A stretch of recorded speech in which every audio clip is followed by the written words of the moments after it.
السلام عليكم، ازيكم حبايبي؟ عاملين ايه؟ اهلا بيكم في مطبخ ام علي. النهارده هعمل لكم وصفه حلوه جدا، محاشي بقى وملوخيه وحركات هتاكلوا صوابعكم وراها. عندي هنا كرومبه حلوه كده، وورق عنب وملوخيه ولحمه زي ما انتوا عايزين. انا جايبه 4 كيلو ورق عنب، وعندي هنا الرز غسلاه ومصفياه، وصلصه، عصير طماطم يعني ضربه في الخلاط، والبهارات بتاعتنا، وخضار مشكل بقى، كزبرة، بقدونس، شبت مقطعه صغير، وبصل مفروم، ومعلقة توم مفروم. ادي الكرنبة اهي زي الفل اهي، هنسلقها مع بعض. حتى المية طبعا بتغلي على النار، وحاطة الملح فيها، وحطيت الكرنبة عشان اسلقها، وحاطة حلة تانية عشان اسلق فيها ورق العنب، ما بياخدش حاجة يعني على النار. حطيت عصرة ليمونة كده ورشة ملح، ونزلت بورق العنب في حلة تانية. لازم نسلق ده لوحده وده لوحده. قلبت هنا اهو، هقلب الكرنبة برضو، وانا مقوراها بالسكينة كده من النص عشان تتشيل معاكي بسهولة خالص كده. بتقلبيها على وشها اول حاجة، وبعدين تقلبيها اليمة التانية. الورق ما بياخدش، ورق العنب ما بياخدش معانا غلوتين كده، وبتطلعيه على طول في مصفى. بعدين بتشيلي العروق اللي هي فيه دي، العروق بتاعته دي بتقطعيها كده بايديكي. هنصفيه كده، نطلعه في المصفى.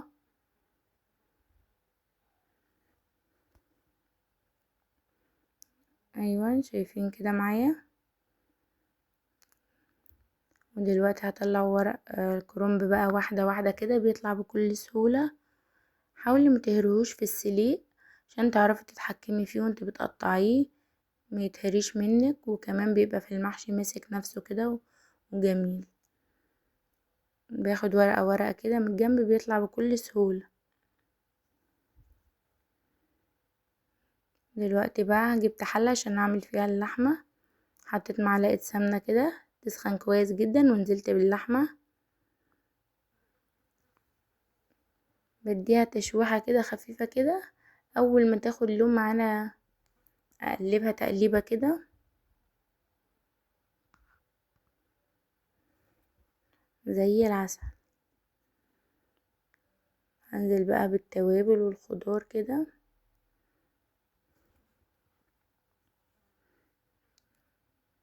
هي بصوا معايا كده، مركزين معايا. ورق لورا بقى، عود قرفة، جزراية، طماطماية، بصلة،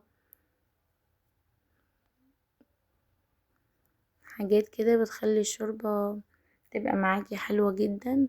شوية بهارات كده، واحط قرن فلفل اخضر كمان.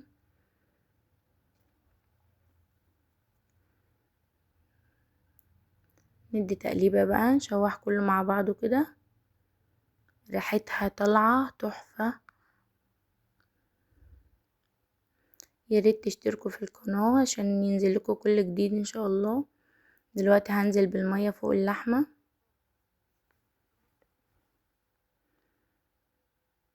ايوه كده. يا ريت تكون المية سخنة، وهقلب تقليبة. هغطي بقى دلوقتي، هقرطف الملوخية كده معاكم، وابص تاني على اللحمة هي بتغلي اهي. اديلها تقليبة واسيبها لما تستوي براحتها.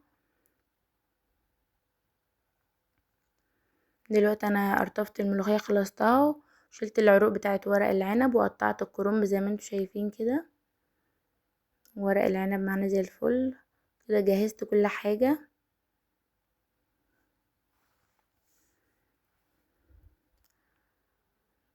جينا هنا بقى عند الخلطة، هعمل معاكم الخلطة بتاعة المحشي. كل حاجة بتبقى ني في ني كده، بتبقى ريحتها تجنن.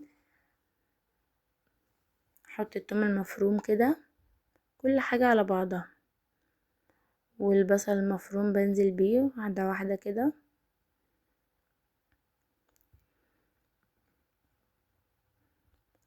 بعدين هنزل بالخضار بتاعنا الجميل ده، ريحته تجنن. خضار كده طازة بيبقى ريحته حلوة قوي، بيقلب الخلطة، بيخليها في حتة تانية خالص. والبهارات بقى بتاعتنا، الملح وفلفل اسود وبابريكا وبهارات، ومعايا مكعب مرقة كده هفرمه ناعم كده بايدي. ايوه زي ما انتوا شايفين كده. بس هنزل بقى بشوية زيت كده حلوين. بصوا حوالي ربع كوباية نص كوباية زيت بيخلي الرز معاكي مفلفل كده وجميل. وبعدين انزل بعصير الطماطم كده، حوالي كوبايتين عصير طماطم حسب ما انتي بتحبيه برضو. عايزة احمر زيادة عن اللازم كده، لون الخلطة حمرا وجميلة. عايزة اقل شوية، في ناس ما بتحبش عصير الطماطم يبقى كتير، بس انا حطاه كده كوبايتين معقول يعني. زي الفل. هو انا هنقلب من تحت لفوق كده كويس عشان الخلطة كلها تبقى زي بعضها. وبعدين جبت حلتين، واحدة هعمل فيها ورق العنب وواحدة هعمل فيها المحشي الكرنب. هنزل بقى في الحلة بتاعت ورق العنب بعودين خضرة كده وطماطمية مقطعاها شرايح كده وبصلاية ونص قرن فلفل كده، كله عاملاه شرايح كده بترصيه في قعر الحلة من تحت.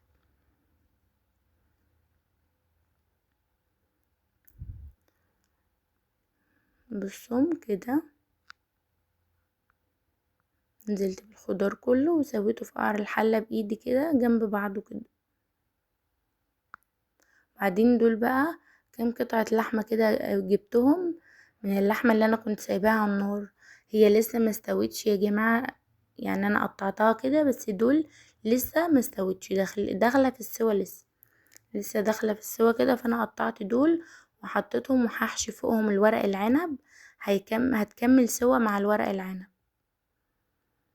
هحشي بقى واحده واحده كده، بخلي الطبقه اللي هي الخشنه جوه واحط الرز والفه كده زي ما انتوا شايفين بكل سهوله، يعني مش صعبه ولا حاجه. خلي الورقه الخشنه هي اللي جوه واحط شويه رز واقفل الجنب ده والجنب ده والف بقى من النص كده.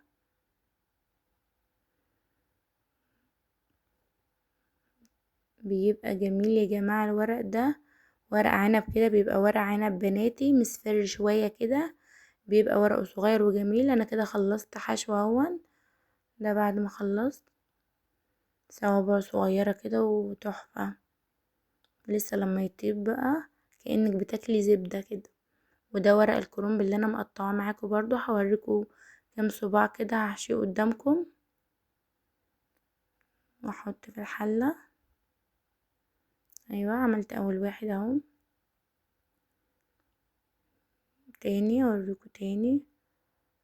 ورق بقى حسب ما انتي عايزة، الصوابع صغيرة خالص بتقطعي ورق صغير، عايزاها متوسطة عايزاها كبيرة بتتحكمي في التقطيعة.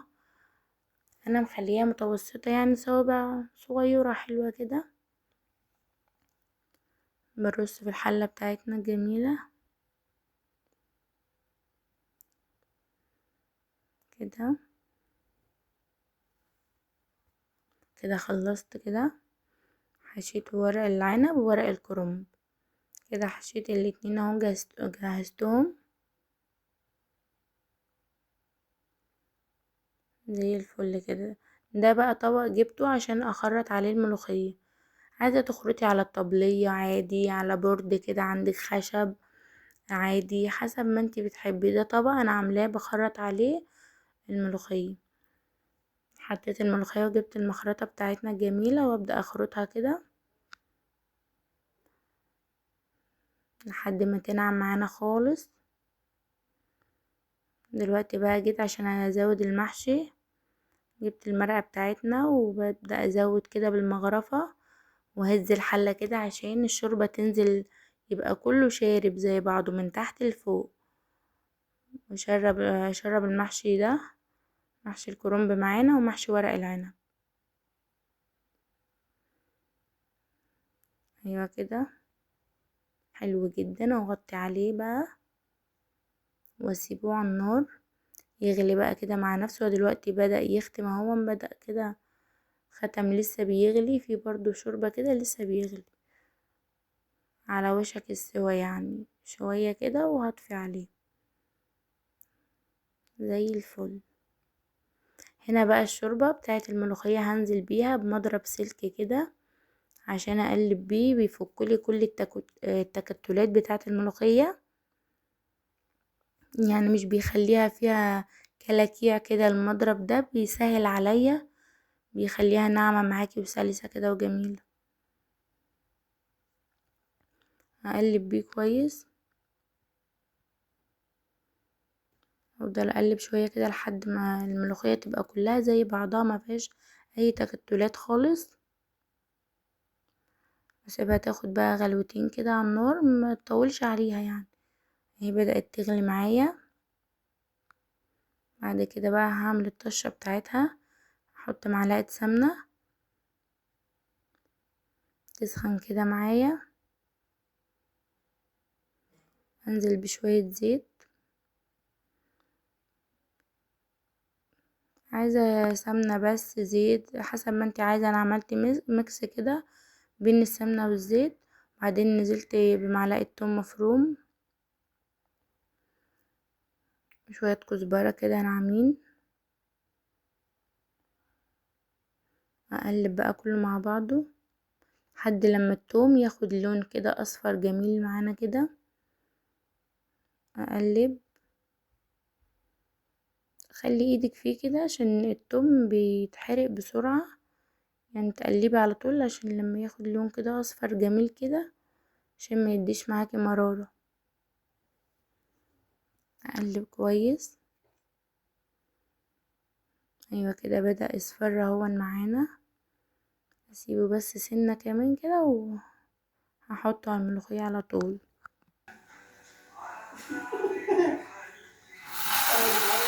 ايوه كده اصفر معانا اهو زي الفل كده. الطشة الجميلة بتاعتنا، شم الريحة بقى وياريت تجربوا الأكلة دي وتقولولي ايه رأيكم. تجنن.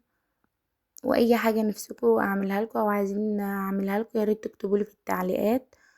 وياريت تكبروا خاطري كده وتعملولي اشتراك، ابقى شاكرة يعني ليكم. دلوقتي هبدأ بقى اقدم المحشي. استوى اهو. هقلب معانا كده المحشي.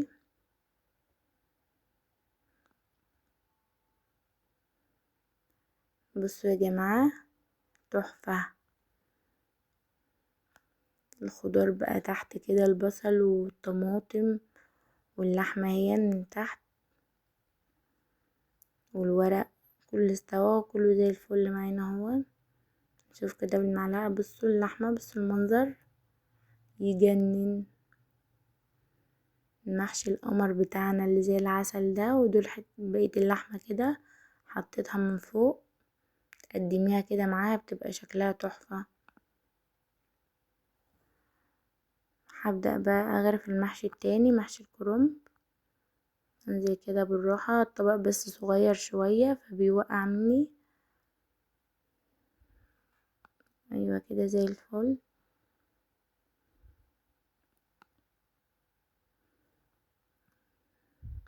دلوقتي بقى عملت غرفت الشوربة كده تجنن، والملوخية كمان اهي.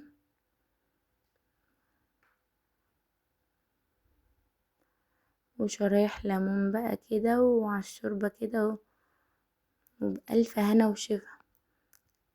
أكلة تجنن. بصوا هحط شرايح ليمون كده جنب ورق العنب، وهنا عود خضرة كده على المحشي. شكل بس كده يفتح النفس يا جماعة. أكلة بجد حلوة قوي، والمحاشي من أحلى الأكلات. وإن شاء الله هبقى أعمل لكم برضو محاشي تانية، كوسة وفلفل وباذنجان وكل حاجة انتوا عايزينها. إن شاء الله هنزلها لكم. والسلام عليكم ورحمة الله وبركاته.